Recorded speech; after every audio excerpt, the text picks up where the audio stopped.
হায় আল্লাহ খালেদ, গত 2 বছরে আপনি 3টা সরকারকে দেখে ফেলছেন।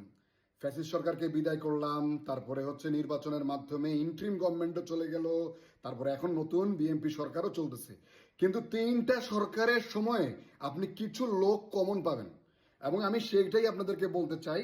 এবং আমি বুঝি না যে এরা কিভাবে কমন পড়ে যায়। আল্লাহ, মানে হায় আল্লাহ খালেদ, যে সব সরকারের সময় একটা লোক মাস জেলে যাবে, সেটা নোবেল।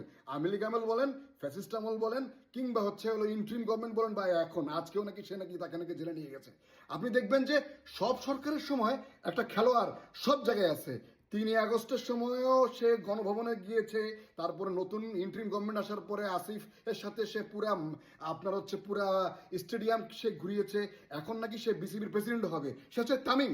তারপরে আপনি যদি দেখেন একটা মহিলা, যে মহিলা হাঁস নিয়ে নির্বাচনে বিজয় হয়ে গেল, যে সরকারি আসুক না কেন সে সেই সরকারের বিরোধী থাকে।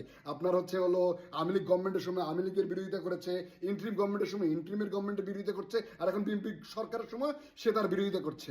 একটা লোক আছে যে হায়াল্লাহ খালেদ, যে মহামান্য রাষ্ট্রপতি আমাদের, সে 3টা সরকারকেই শপথ পড়েছে, মানে সব সরকারকে শপথ পড়াইছে চুপ্পু। এবং আর একটা লোক, আল্লাহ তাকে ভালো রাখুক, কিন্তু সব সরকারকে তার চরম মূল্য দিতে হয়েছে। সে ইউসুফ সরকার।